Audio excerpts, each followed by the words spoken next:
Now it's time for me to try to badmouth the competition. I'm not very good at that, and I never did that even in my business and consulting practices. However, to make this book coherent with the existing other meditation books, I have to at least try to downplay other meditation techniques and books. Then at the same time, I have to put my own meditation theories in a better limelight than others. I guess this is part of the process of writing about a subject that has been extensively written about. The meditation techniques that are available till today before my own unified meditation are, as you can see in the diagram, narrow, fragmented, dogmatic, static, under delivering, and unscientific. Again, as I already told you, I'm not an expert at insulting anybody. However, at least I have to try to position my meditation package in such a way that other people's meditation looks a bit pale compared to mine. This is not to say that others are very much lacking, but definitely there is a lot to want. I will try to explain each of the six characteristics that I just mentioned, and then I will try to justify why I said that. I will not go into any particular meditation philosophies, techniques, or principles. I don't want a mob of angry followers from that particular meditation society uh, st- striking against me. So I'll keep it very general. When I say narrow, I mean that the various meditation techniques that are being sold today cover limited functions of meditation.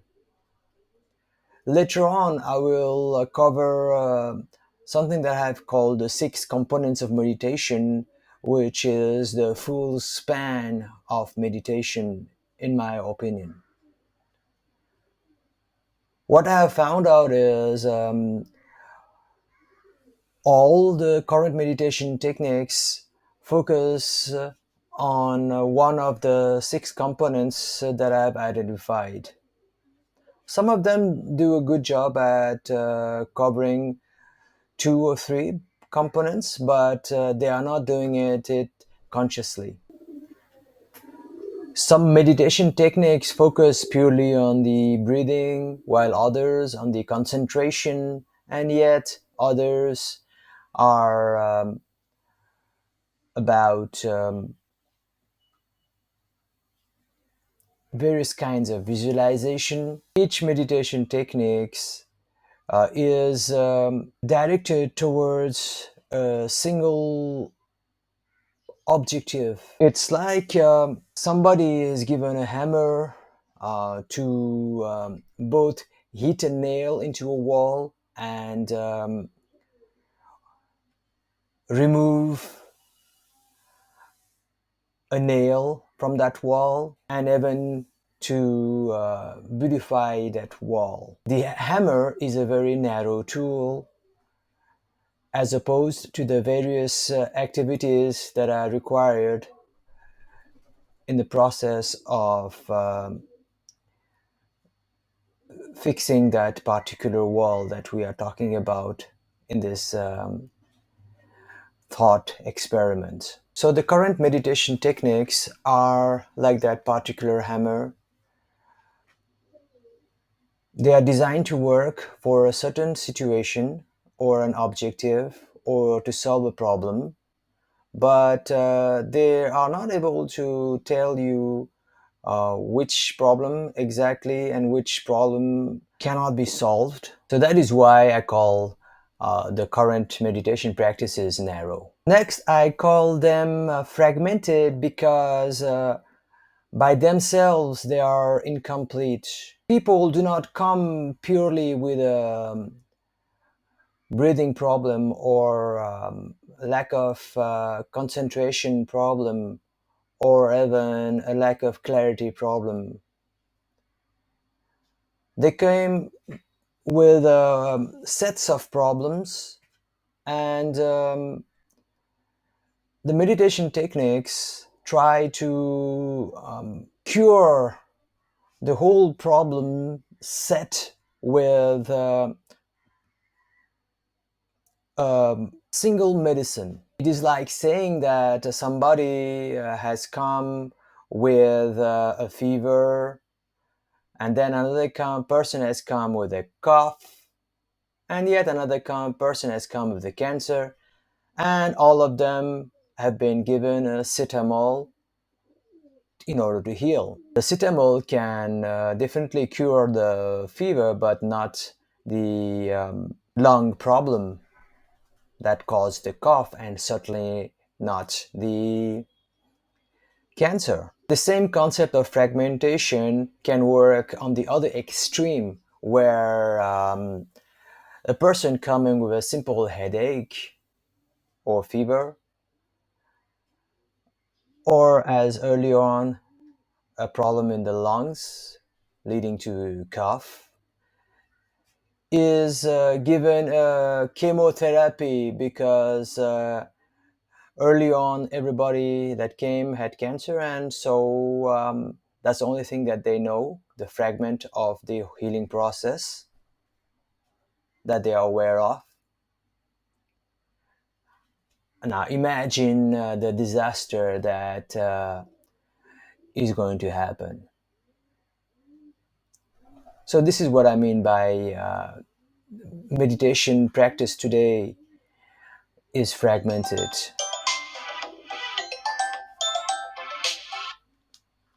Hello. My next characteristic that I propose the current meditation practices are suffering from is dogma. People are just attached to a particular technique as if it was a religion. While religion is something permanent and there is not much to change over a lifetime unless there is some problems in the process of adapting to the religious practices of that religion. Meditation is totally different. You cannot have a dogma about meditation. Continuing with the above analogy of the cetamol and cancer, you cannot say that cetamol is the only cure for all the diseases. And you cannot say that chemo is the only solution for all the diseases. And this is what dogma does. This is the problem with any particular meditation technique. Each one say that their technique is the one and only one, and it can cure or help you achieve all your goals. And that is not true. Instead, such dogmatic stand in meditation is very harmful. The next point I want to cover is that current meditation practice is static. Most of the practices are discovered or created by a certain guru, and it is propagated throughout the millions of people and over the decades, if not centuries, if not millenniums. There is very little investigation done in their own validity, and change is very rare. I believe meditation should be like a science, but currently it's not. Certain things must be proven not to work, even in meditation, and they must be modified over time. And this is not happening in the current. The next characteristic of meditation today is that it is under delivering. As you can see in the diagram, there are four quadrants. The first one on your left hand side at the lower corner, it says under promise, under deliver. That doesn't apply for most meditation practices. What applies is that the current meditation practices overpromise and underdeliver. That is the quadrant next to that earlier one. What it means is that in order to attract the followers, the institutions revolving around the meditation technique and the gurus and the current followers promise the moon about what their meditation technique can help them achieve. But the reality is, those goals cannot be achieved. They are achieved to a certain extent, but not to the fullest extent, as we have investigated by analyzing the earlier four weaknesses of current meditation practices. It would not be possible. So the current meditation practices basically talk big, but their actions, their results is very wanting, should I say. Finally, the characteristic of the current meditation techniques is that it is unscientific. As you will discuss throughout this book, there are lots of meditation techniques, and there must be some principles and theories behind the meditation as an activity or as a subject. And then we must develop all kinds of theories that must be tested. There must be some predictions made about what the meditation can do. And like any good scientific theory, the explanation of why um, certain things happen or don't happen must be logical. So the current meditation practices um, are not based on verifiable theories that make logical explanations about how the consciousness work, and do not make predictions that can be proven wrong. Meditation is not religion. It is not something that is handed over by the gods.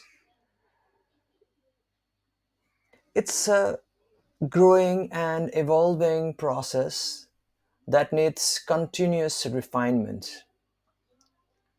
And for that, it must be allowed to fail and to be modified over time.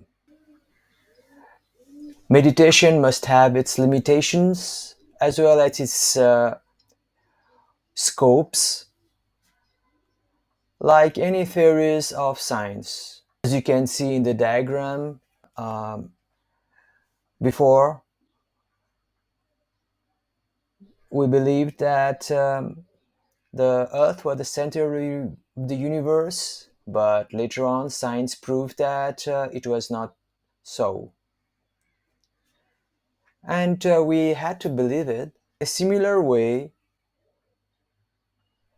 meditation cannot evade the responsibility it has as a science and not propose theories that can be falsified. And it's okay to be wrong. You just need to find a better theory that meets the three criteria of making a prediction, explaining the current events,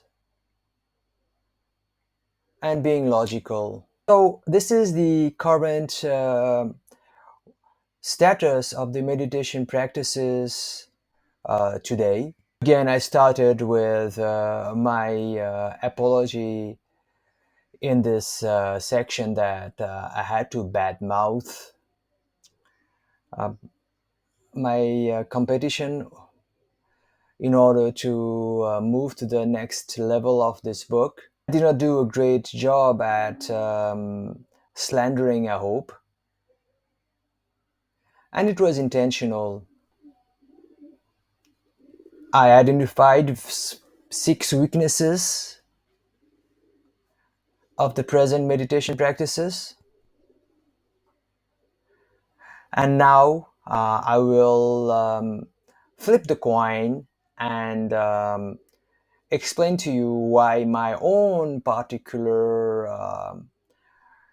meditation theory and practices and principles are better than those of the competition.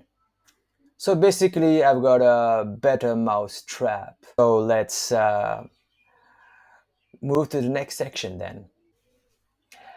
Without explaining to you what is unified motivation, I will try to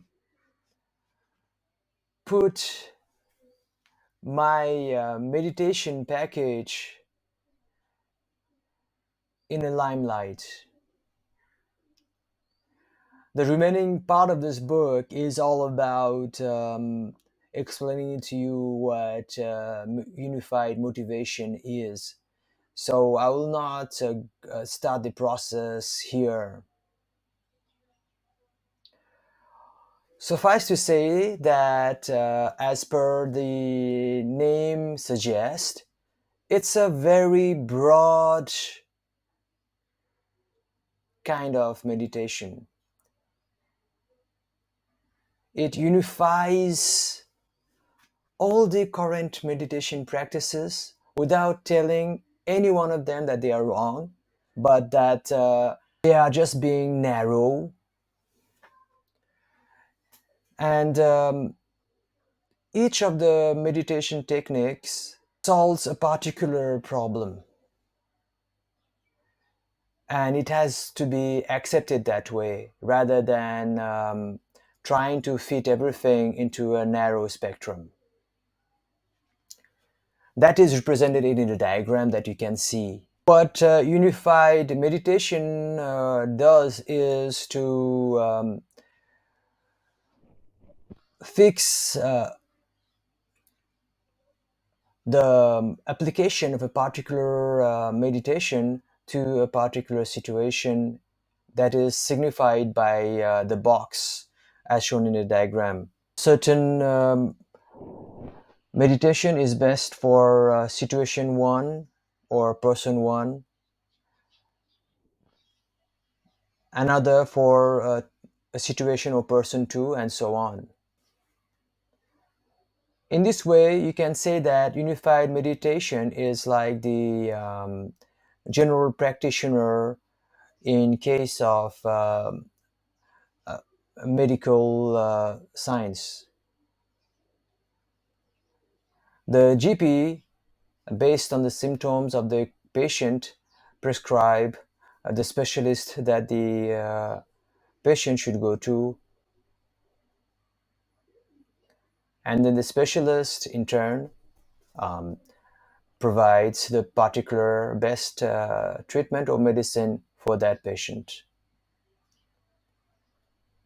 In this way, the narrowness of each meditation or medicine, as per the example, is turned into a very broad process.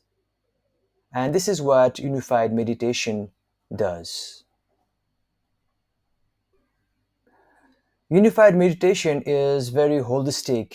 Compared to the earlier diagram, which you might remember consisted of fragmented pieces, this one joins all the pieces together. What unified meditation knows is that meditation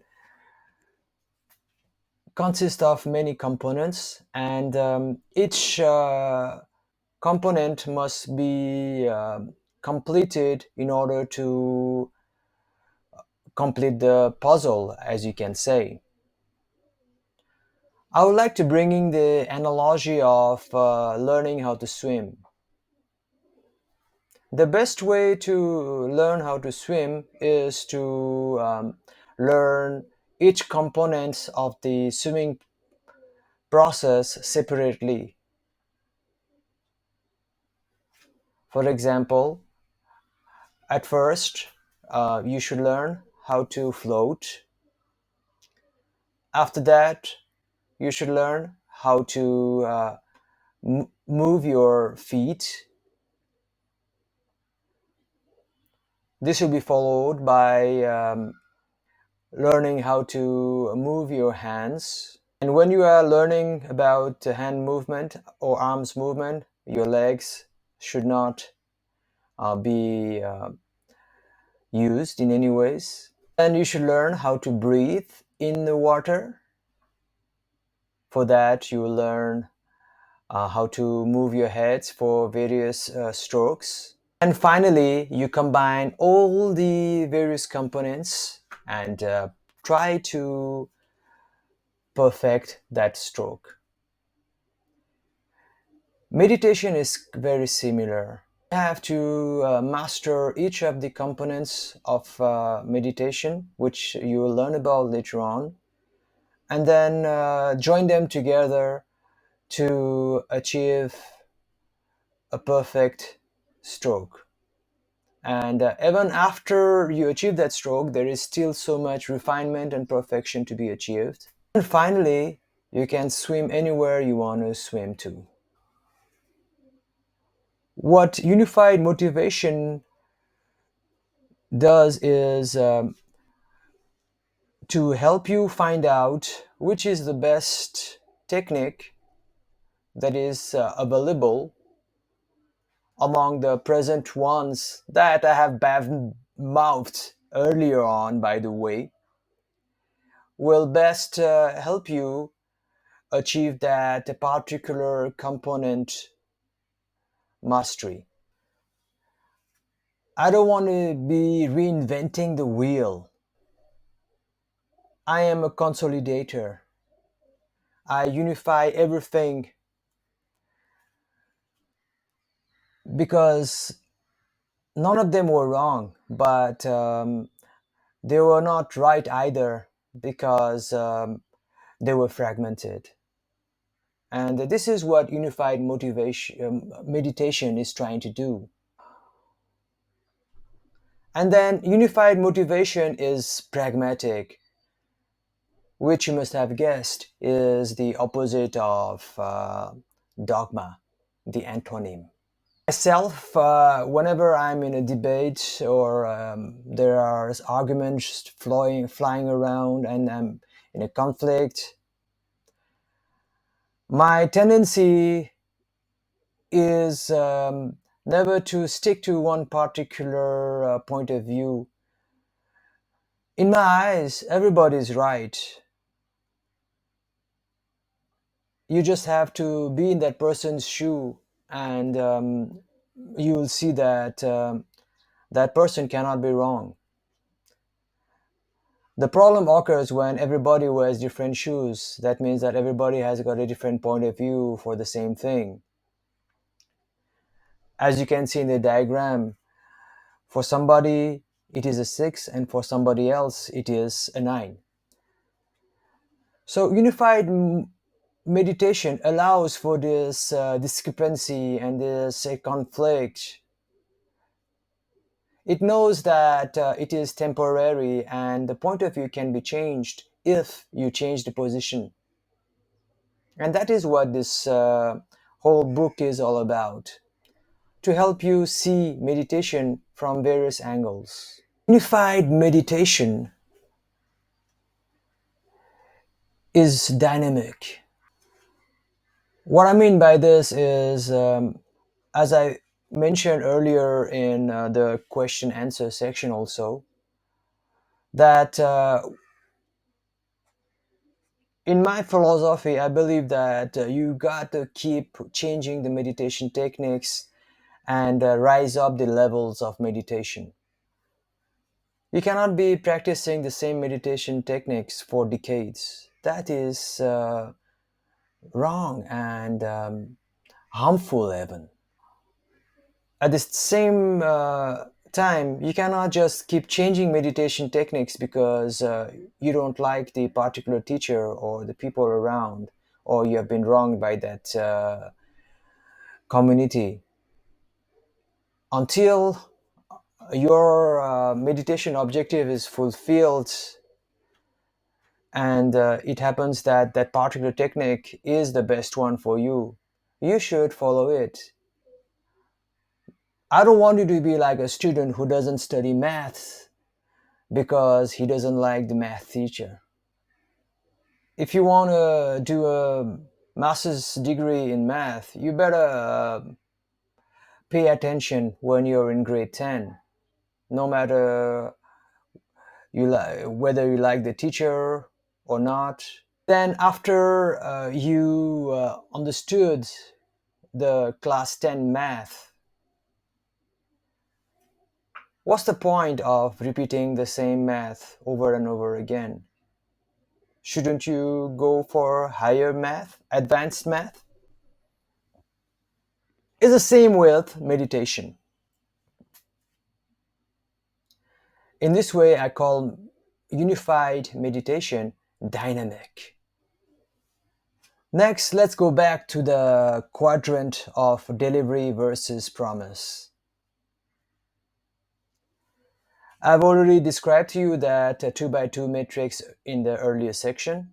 Needless to say, I will position my own offering of meditation in the best quadrant, which is promise accurately and deliver rightly. I will not promise to you that unified meditation technique will do this and that for you without much hardship. On the other hand, I can tell you that it's a very laborious journey full of sacrifices, and especially the need for you to kill that ego of yours. No meditation gurus will succeed by nullifying the pride, arrogance, and ego of their followers. But the truth is that you cannot progress in any kind of meditation by not overcoming that ego of yours. That is very essential for you to know. You cannot be attached to any meditation technique, to anyone, not even to me, the founder of the unified meditation itself. It's a tough, long, hard journey. At times it is a very lonesome journey. So unified meditation is a no-nonsense package. I remember in a movie that I saw, and the instructor of a gym was telling the participants, "Hey people, this is boot camp day and do not expect tea and cookies for break." Well, on the same note, unified motivation is a kind of a boot camp. It's not going to be easy. Most likely, you'll never find the same person throughout your life, because each one would have different needs because of their current life issues as well as past life karmas. Not to mention where they want to go thereafter and what is the objective of them meditating. It is expected that people will move from one technique to another technique, and there will be very little commonality and unity among the various unified meditation practitioners. The whole system I designed was not meant for solidarity of any kind. It was meant for true enlightenment, liberation, attainment of the ultimate consciousness. The path cannot be the same for any single person. In this way, by promising that the path is going to be hard and listing out all the various processes, techniques, principles, I believe that unified meditation promises accurately and will deliver accurately. I talk in the future tense about delivery because there is no proof that my unified meditation technique, principle, philosophy will work or will catch on. Again, it is a scientific experiment, and it might be proven right or it might be proven wrong. It worked perfectly for me, but it might not work for anybody else. And it's okay if my theories are proven wrong. This brings me to the last characteristic of the unified theory. It is scientific. I can't go back into explaining what does science mean, except to tell you that we have to have a theory which meets three criterias. First, it must provide a logical explanation. Then it must make some predictions that can be tested. It must explain the current occurrences. So unified meditation is all about this. The difference between the pure hard science and meditation science will be that the testing will be a bit different. You'll have to test that with the feelings that you have, the thoughts that goes in your mind, as well as the events that occur in your life. Let me explain. If you practice a certain meditation technique because I have recommended or the unified meditation um, institution, foundation that will be born in the future will recommend to you, then that's a theory. The test is that, are you feeling better? Are you able to think better? And are the events in your life occurring differently than before? Now, if this broad three categories are met, the test for that particular meditation have succeeded and the theory worked. Then the next theory would be that after some time, that particular meditation practice that you just did earlier on be obsolete. So again, to test that theory, you would feel bit bad slowly, and your thoughts would be cluttered, and the life events would be inconducive. This would mean that the theory that you had to drop the old technique and embrace the new one is true. The scientific approach to meditation is much broader than this, definitely. Later on, people might be using functional fMRIs, various kinds of blood tests, TGs, skin temperature checks, and so on. However, that would be quite impractical, and maybe the academicians will pursue those paths. But for the rest of the practitioners, the above three categories that I mentioned, the way you feel, think, and the life events that occur around you, will be the best test for the various theories about the meditation practices that you will be recommended. Another argument I have that unified meditation is scientific is that I do not know where unified meditation will go, or whether it will ever take off. I do not know whether it will end with the pages of this book and get lost in the annals of history, or whether it will be the next super hit meditation philosophy for the next 5,000 years.